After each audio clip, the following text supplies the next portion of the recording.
I'm here with Carlos Olavarria from the Cougar baseball team. And once again this week, Carlos is our men's athlete of the week, this time for the week of April 6th through the 12th.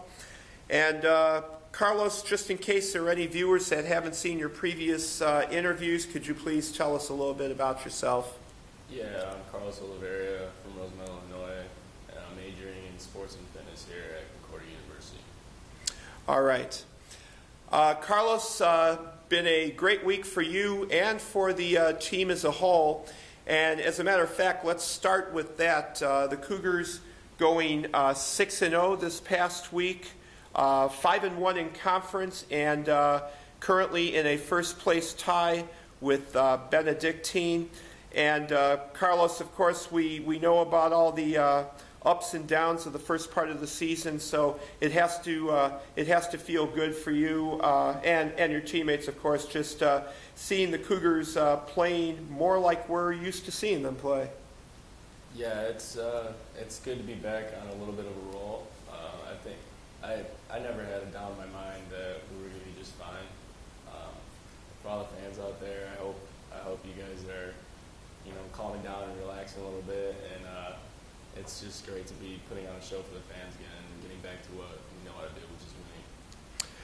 All right. Carlos, in your opinion, what do you think has been key to the Cougars getting back on a roll? Is it just maybe is it like a chemistry issue, just maybe some of the new guys getting more comfortable in the program, or are there technical aspects going on, or what do you think it is? Yeah, I think a little bit of both of those. Just I think we're starting to finally glue as a team here.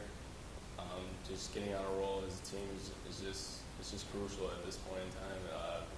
It's just perfect timing because we're right in the middle of conference, and it's just going to be better timing. I think we're going to be just fine, and nobody needs to worry or panic or anything. Like, we played a tough schedule in the beginning of the year, and I think it's showing now that we're seeing pitching that wasn't as good, I don't think, as we saw in the beginning of the year. So now we're seeing some stuff that we should be able to handle, and we're handling it pretty well, I think.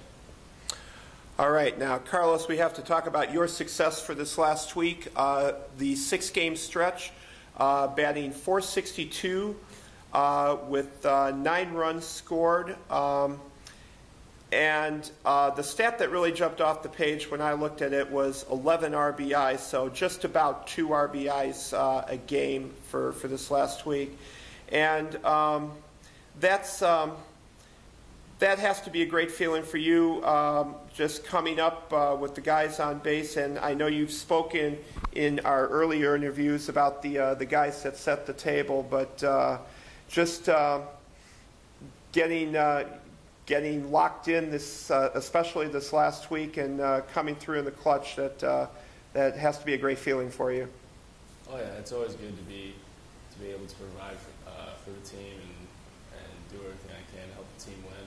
And like you said, all these guys, all the credit goes to my teammates to just setting the tone for me. The RBI thing, I mean, if they don't get on base, I don't get any RBIs. So it's one of those things that I just give all the credit to them. And then when they're on base and I have chances to drive them in, I don't know, it's just one of those things where my confidence just raises up a notch, because all I have to do is put the ball in play, or because there's a guy on third, or just drive the ball to the right side, or just things that just help me gain confidence while I'm up to bat. So all the credit in the world goes to them. And then 11 RBIs in 6 games last week. I don't know if I had any against Marion on last week Monday, but this weekend in 4 games I think I got all my RBIs, and I think that just has a lot to do with being just mentally strong, because I don't know if I got a hit against Marion, but I think I squared the ball up pretty well that day, and it's just one of those things where you got to be mentally strong. You just got to go into the weekend thinking, all right, I didn't get a hit against Marion in those 2 games, but I squared the ball up, so I'm going to go into the weekend thinking that you know, in my mind, I did get hits, and I'm fine, and just going to the weekend with confidence and just go up there and hit the ball like I know how to do. All right, now Carlos, we know that in baseball, you're supposed to just concentrate on the next game that's in front of you, and for the Cougars, that'll be a doubleheader with Dominican this Saturday. But next Sunday, Aurora University comes here, a 1 o'clock start, and I can only imagine that for you and for Eric Palmer as well, that's got to be a special day that you two are looking forward to. Yeah, I mean, like you said, we're trying to just focus on our next opponents, and we'll be ready for them. But about AU, I mean, it's always special to play them. Not only are they a rival, but I did transfer from there, and there's always an extra little edge to the game. I come to the game with a little bit of an extra edge, so it's gonna be fun. I know a lot of guys still at Aurora, and there's some smack talk going back and forth, but it's all in good fun, and it should be a good day. We'll be ready for that for sure. All right. Carlos, I'd like to thank you for your time this afternoon. Congratulations on a great week and being part of that Cougars role. And continued good luck to you and your teammates. Let's keep this going. Thank you, Jim.